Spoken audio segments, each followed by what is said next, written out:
Agora, senhores,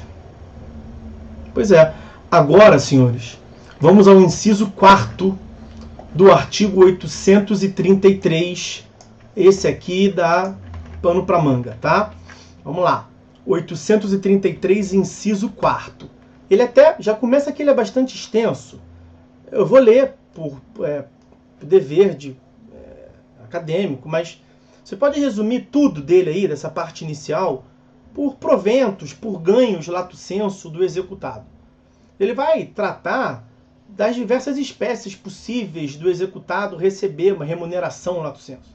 Então vejam, os vencimentos, os subsídios, os soldos, os salários, as remunerações, os proventos de aposentadoria, as pensões, os pecúlios, os montepios, bem como as quantias recebidas por liberalidade de terceiro, mesada, destinadas ao sustento do devedor e de sua família, os ganhos de trabalhador autônomo e os honorários de profissional liberal. Então você vai resumir tudo o que o cara ganha no mês para sustentar a si e sua família. Ressalvado o parágrafo 2º. Antes de partirmos para o parágrafo 2º, que é o que trata da exceção, vamos entender a exceção. A exceção à regra da responsabilidade, que é a empenhorabilidade. Essa empenhorabilidade, ela parte da ideia da natureza alimentar dessas verbas. É o que o sujeito, é o que o executado recebe no mês para comprar o arroz e feijão, a roupa. Então a natureza alimentar no sentido mesmo de manutenção, para que ele possa suprir as necessidades mínimas de alimentação, vestuário, habitação, saúde e lazer. Ok? E aí, o parágrafo 2º trata de algumas exceções que nós devemos aqui entender bem. Vamos lá. Parágrafo 2º.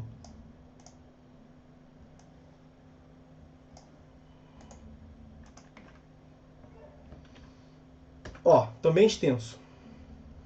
O disposto nos incisos 4º e 10, que nos importa agora é o inciso 4º, do caput, não se aplica à hipótese de penhora para pagamento de prestação alimentícia, independentemente de sua origem, bem como às importâncias excedente a 50 salários mínimos mensais, devendo a Constituição observar o disposto no artigo 528, parágrafo 8º e 529, parágrafo 3º, desconto em folha de pagamento, expedição de ofício, esse tipo de coisa.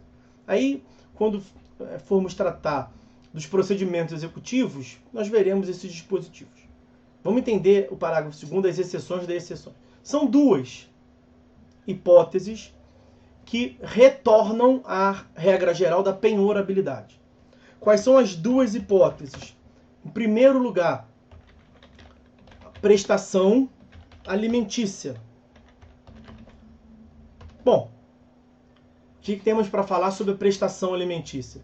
O que justifica o inciso 4º é a natureza alimentar do que o executado recebe para se manter vivo e a sua família.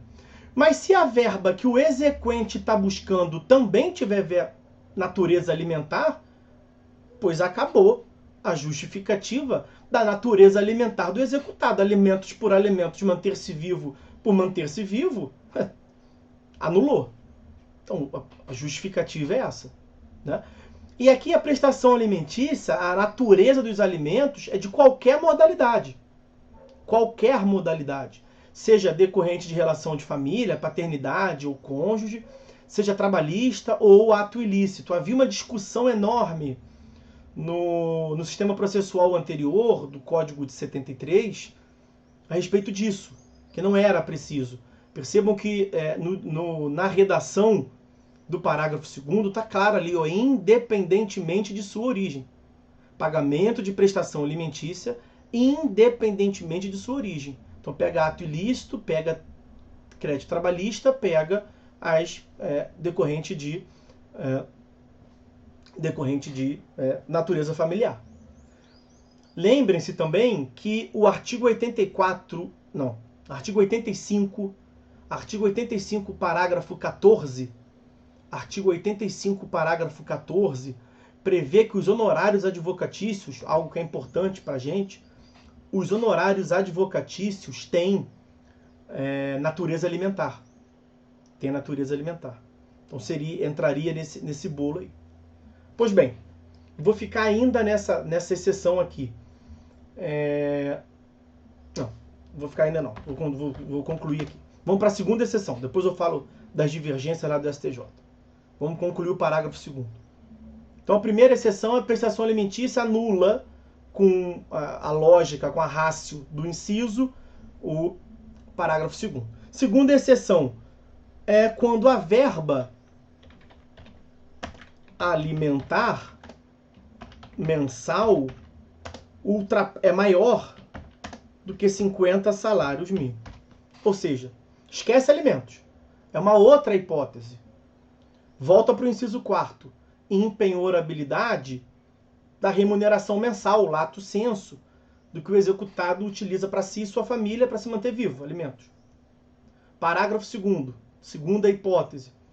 O que ultrapassar 50 salários mínimos perde a natureza de impenhorabilidade. Então, quer dizer, o legislador entendeu, por um juízo prévio de proporcionalidade, que essa ideia de manter a dignidade sua e de sua família é até 50 salários mínimos. Que o que ultrapassa 50 salários mínimos ultrapassa a dignidade. Ou, para manter uma vida digna, tem que ter 50 salários mínimos. Para que o devedor possa dar uma vida digna à sua família, seria necessário ter 50 salários mínimos. Muitos criticam esse dispositivo porque 50 salários mínimos seria muito. Dignidade, no padrão médio da sociedade brasileira, a imensa maioria dos devedores vão ficar com o salário todo e não vai poder descontar nada, porque a imensa maioria vai receber menos do que os 50 salários mínimos. Dito de uma outra forma, essa segunda exceção do parágrafo 2º não vai pegar a imensa maioria dos devedores brasileiros. Uma outra parcela da doutrina, no qual eu me incluo, diz assim, olha, já é alguma coisa, porque no código anterior não tinha essa ressalva. Já é alguma coisa e pega os grandes devedores, pelo menos. Tudo bem. Podemos pensar que 50 salários mínimos o legislador exagerou. Mas daqui a pouquinho, espera passar um pouquinho, propõe projeto de lei e abaixa. Mas já é alguma coisa. Já teve uma evolução. No código anterior não tinha essa exceção. Era só a exceção dos alimentos. Agora, pelo menos, tem... Veja, no código anterior, tinham decisões de que era impenhorável o salário do jogador. De 100, 200, 300, 400 mil reais. Impenhorável. Natureza alimentar. Agora, pelo menos, esses caras... O que passou de 50, vamos arredondar. Eu sei que é mais de 1.000. Vamos arredondar para 1.000 pratas. O que passar de 50 mil, pega esses grandes empresários, aí vai poder morder. Porque para manter a vida digna, 50 pratas dá para comprar arroz, feijão, para pelo menos não ficar tonto, né? Um miojinho, dá para comprar, dá para manter vivo. Com 50 pratas por mês, dá para manter uma dignidade. Comprar, né? Fazer um suco de laranja, esse tipo de coisa, dá para fazer. Pois bem, essas são as exceções, tá? Agora, é outro campo aqui, né? É outro campo no qual tem muita discussão. E tem muitas decisões, todo dia saem decisões, toda semana saem muitas decisões do STJ sobre esse contexto. Quer ver? O STJ tem um entendimento, vou passar aqui as principais, tá? O STJ tem um entendimento no sentido de que, como é que se chama? O Fundo de Previdência Privada Complementar, aquele PGBL, Fundo de Previdência Privada Complementar, PGBL, é também considerado impenhorável. Então estaria incluído lá naquele inciso 4º. Fundo de Previdência Complementar, PGBL, apesar de não afirmado expressamente no inciso 4º, estaria também incluído lá. Uma outra linha de entendimento do STJ é no sentido de que seria admissível, como é realmente muito comum, seria admissível um desconto entre 15% e 30%, as decisões costumam ficar entre 30%, um desconto entre 15% e 30%, especialmente se houver previsão em contrato consignado. Então, um certo de um lobby, sistema financeiro, vamos assim dizer, havendo expressa previsão em contrato bancário, não incediria essa impenhorabilidade, porque não seria nem mesmo questão de penhora, seria uma consignação do valor, desde que respeitado o limite de 30% do valor. Uma outra questão que se discute muito, era mais discutida no código anterior, independentemente de previsão em contrato bancário,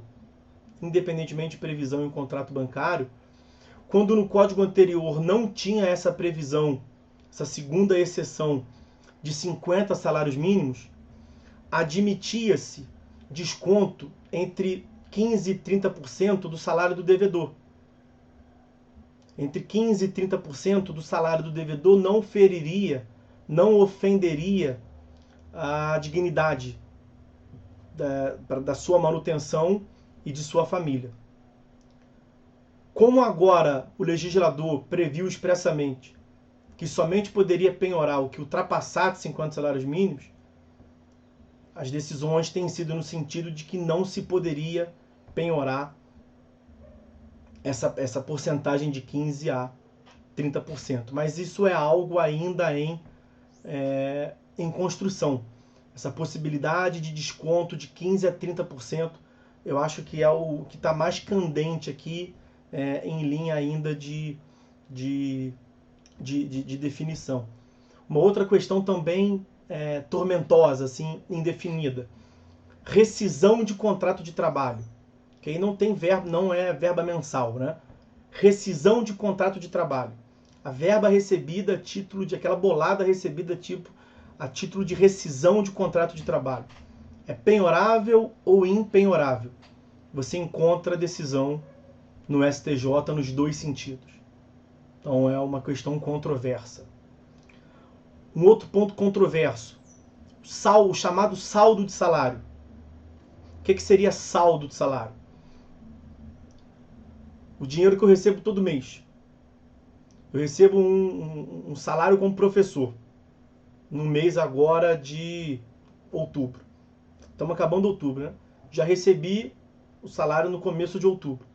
Agora, a fim do mês, tem um dinheirinho na minha conta. Em novembro, quando eu for receber o salário de novembro, referente ao mês base, outubro, mas quando cair o crédito em conta de novembro, o que é para eu passar o mês de novembro é o salário de novembro. Ou seja, o que tinha de saldo na minha conta quando caiu o novo salário, aquele valor que tinha remanescente do mês anterior, aquilo não tem mais natureza alimentar. Não teria mais natureza alimentar. A controvérsia está justamente nisso. Se aquilo ali teria natureza alimentar ou não. Tem decisões no sentido de que mantém a natureza alimentar, logo permanece sendo impenhorável, e também tem decisão no sentido de que não. Seria saldo de salário, não seria mais salário, perderia a natureza alimentar. Mas volto a dizer que não tem uma definição, você encontra decisões nos dois sentidos. Tem uma indefinição. Ok? Então, sobre esse inciso 4º, era isso que tínhamos para falar.